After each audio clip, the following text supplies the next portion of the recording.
Still, those key moments in the games where we had a mental breakdown, and whether it's Clay hitting a three or Katie getting the and 1-2, it goes from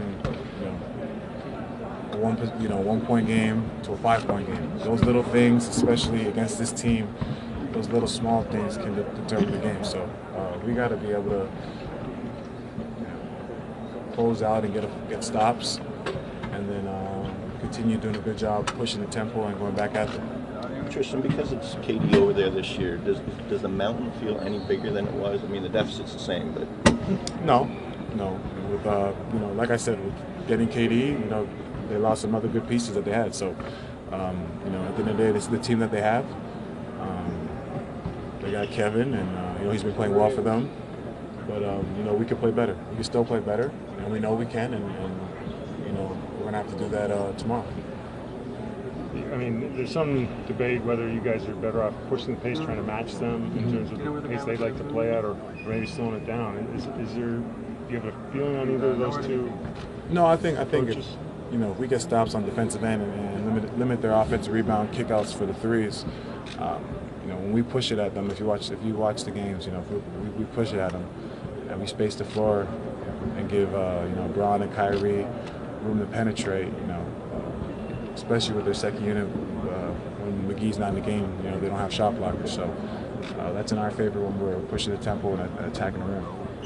It seems like each of the game you guys have fallen behind early, and Ty's decided to go get more shooters on the floor. What do you feel about that, like in terms of your ability to contribute when you're starting from behind? I mean, yeah, if you're down 10 or 15, you got to go with the offense. You need points scored on the board. So, all I can do is, when I'm out there is do my job and play hard and compete and play with the energy and play good enough defense where, the game is not down by 10 and whatnot. So, just got to play defend. You guys haven't played it at home since May 23rd. How much of a jump start do you think this crowd will give you guys? We know they're going to be excited. The energy's going to be at full tilt.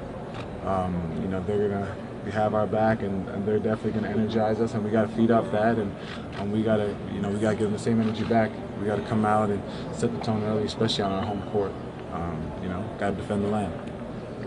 You look through the box scores. The so-called role players haven't contributed as much as you might expect. Would that change at home? Do you think a home crowd helps? Yourself, JR, DERON, that type? Every game's different. Every game's different. Of course, myself, JR, and DERON, we know we play enough basketball that we know that, if we're playing at a high level and we're playing, if we're playing well, we've been in, that's good for our team. So, I don't want to put too much pressure in terms of, our role guys, you have to do this, you have to do that. Just go out and play. Go out and play and have fun and do what we've been doing. I know what I have to do out there. JR knows what he's got to do. Channing, RJ, we know what we got to bring to the table for our team to be successful. So we just got to go out there and do it. Don't stress too much. Don't overthink it. I think when you start doing that, then you put the pressure on yourself. Just go out there and just play. You have to add, Tristan, that role players always play better at home. You find that to be true, and so what's behind that? Like, why is that? I don't know if it's true or not. I don't know. If I say the role players always play good at home and then I play like shit, then I'll X that out, right? So I think every game's different. Just go out and play, and I guess you could say, in Golden State, if JaVale gets a big dunk or Zaza gets a reverse layup, the crowd goes crazy. So I guess the crowd enjoys when the role players get some easy buckets. And you're gonna be reading everywhere the team defend the land, so it's gonna be something that you're gonna stay in your heart, in your head during the game. Yeah, that's been our motto, our saying since for 3 years now. Defend the land. This is our home court. We got to protect it, and we got to set the tone early. Tristan, LeBron said that he just needs some food and some wine to feel better. And what do you need to feel better for this game? What do I need to feel better about this game? Yes. I I need tomorrow to get here so I can go out there and play. I'm ready to play. I'm excited. But food and wine after a game is always good for your soul, so I'd have to agree with him.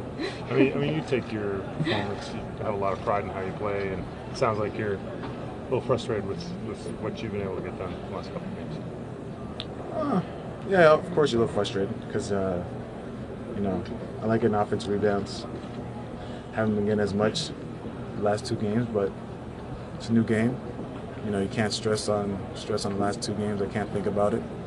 Just gotta go out there and be greedy and just see ball, get ball mentality and get back to that. I mean, the finals have been a great stage for you the last couple of years, so you got to be optimistic. Yeah, you know, it's how it's you know, you might have a couple bad games, but then you bounce back with a big game. So, you know, I can't wait for tomorrow. Tristan, we are from Brazil and we just love that handshakes that you do before the game, so something special to give some extra energy for tomorrow. Our handshakes are just, you know, part of our team camaraderie. It connects and unites us. And I guess the fans like it too. You know, you see kids doing it on their social media and doing it like us, so it's fun. I think it's a good way to get everyone involved in the engagement with the fans. But does it help you before the game? The handshakes give you some extra energy? No, because, you know. No, just it's like saying hello. It's like it's like a hello. Okay. It was the last year's finals. You guys were down by 2-0. Now the same. So do you have the same mentality as the last year's finals?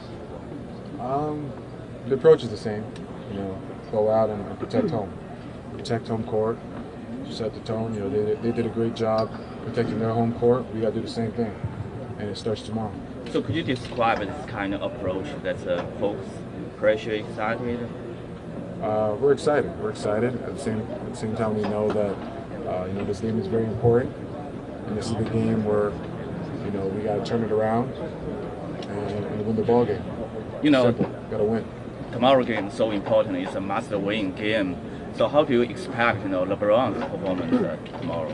He's been playing well all playoffs. He's been playing at a high level, and you know, I wouldn't expect the best player in the world to not be himself. So we know what he's going to bring to the table. We know what Kai's going to do. We know how Kev's going to play. You know, we just all got to just go out there and you know, do our job. Sorry if this has already been asked, but how much confidence are you taking from the fact that you came back from 2-0 down last time? I don't like to think about it too much, especially right now, because it's different. You know, both teams are different. We just know that you got to take it one game at a time, and that was our approach last year.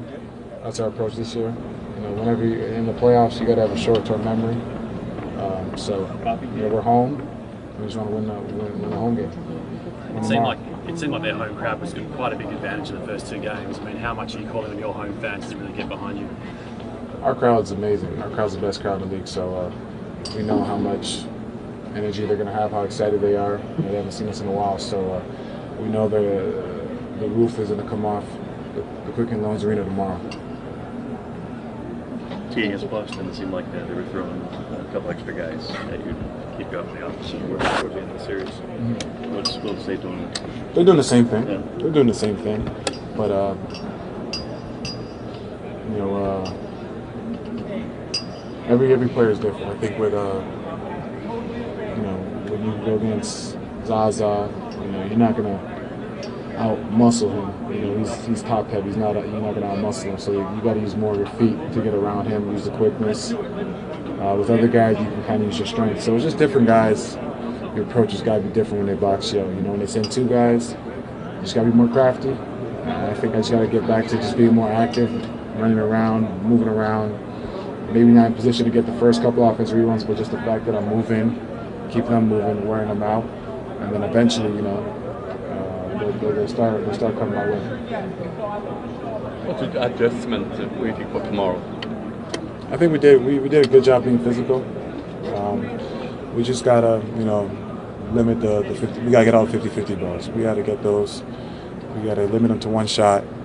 You know, when they get offensive rebounds, they're looking for 3s. So we got to limit that, and you know, we got to keep pushing the pace. You know, we did a good job when we had our shooters in our second unit. Did a good job when we had Shum, Kyle, RJ, Bron, and Duo. We spaced the floor out, and we were in attack mode, and the guys did a great job.